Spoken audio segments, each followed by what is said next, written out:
Hi, boys and girls. This is Ms. Kathy. I'm so happy you've joined me today for another story just for you. Chosen by God by Kyla Steinkraus. I want to help, but I feel useless, 12-year-old Daniel complained. He was on a mission trip to Zimbabwe with his parents. Mom was a doctor, helping to set up a medical clinic for the poor townspeople. Dad preached at evangelistic meetings in the evening. The meetings hadn't been going so well. It was the third day, and only 10 people had shown up last night. "Take pictures," Dad said, pointing at the SLR digital camera Daniel always wore slung around his neck. "That's an important job." Daniel loved taking pictures, but it didn't feel important. "God, I want to serve you here," Daniel prayed. "Please show me how to bring glory to you and reach these people's hearts."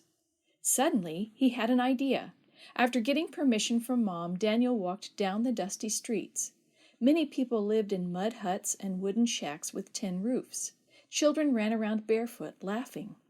A boy, Daniel's age, squatted before a small fire, cooking his family's dinner in a scarred metal pot. These people had so little, especially compared to what Daniel was used to back home, with his room full of toys, his house with a bathroom and running water, and restaurants and grocery stores only a few minutes away. But everyone here was happy and kind. They smiled at him and waved. When he asked to take their pictures, they nodded and laughed. The children grinned eagerly into the camera, but one woman slumped against the doorpost of her hut. Her face was strained. Dark circles shadowed her tired eyes. She probably didn't want her picture taken. "Ask her anyway," a small voice whispered in the back of his mind. He was surprised when she said yes. Later that afternoon, Daniel ran his plan by Mom. "That sounds great," she said. So Daniel went to work. That night, the 10 or so townspeople lined up on the benches the same way they had the first day. When Dad started playing the piano, the screen at the front of the church descended. Dad had made a slideshow featuring paintings of Jesus' second coming to go along with the opening song. Daniel pressed start, and the first slide appeared. The townspeople's eyes widened in surprise. They looked at each other, then back at the slide. Huge smiles broke across almost every face in the room. The next slide appeared. It was the painting of God's people gazing up toward heaven, watching in awe as Jesus and his angels descended in a corona of brilliant light. But instead of the faces in the painting, Daniel had photoshopped the faces of the townspeople instead. The people loved it. They pointed and giggled and smiled, shoving each other's shoulders when they saw their faces and the faces of their friends. As the song ended, the last slide appeared on the screen. Everyone gasped. Several people leaped to their feet, pointing and exclaiming. Daniel looked at the slide, confused. Jesus was surrounded by joyful children as he placed a swaddled newborn into a mother's arms, her face shining in delight. The painting depicted the moment when Jesus raised the dead. The mother in the picture had lost her baby, but now, at Jesus' return, she was reunited with her beloved child.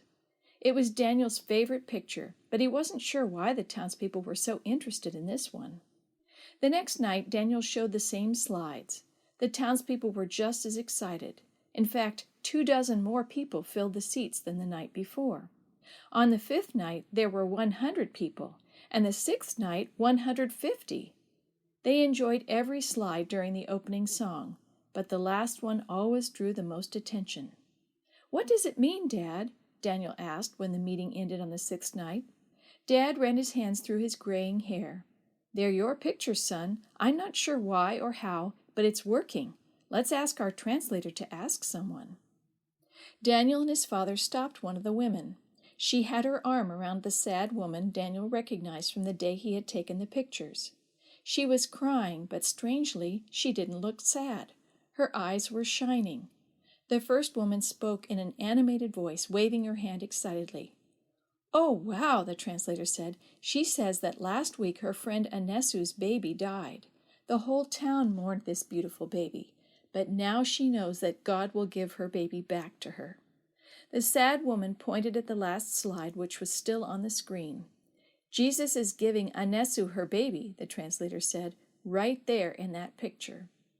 Warmth filled Daniel's whole body. He hadn't known the sad woman's story when he'd put her face on the mother receiving her baby from Jesus, But God had known. He'd impressed Daniel's heart to take the sad woman's picture and do something special with it.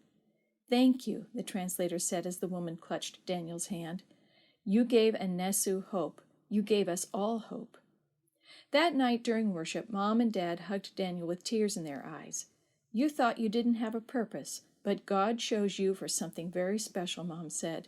"He knew that you and your camera could reach this town in a way that Dad and I couldn't. With your pictures, you were able to show them that God chose each of them too, that everyone, even grieving Anesu and her baby, are precious to Jesus." At the end of the evangelistic meetings, 230 people were baptized.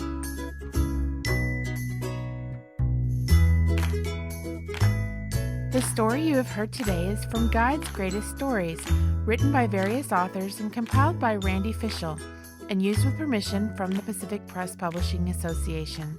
If you're interested in any other books published by the Seventh-day Adventist Church, please visit AdventistBookCenter.com or call 1-800-765-6955.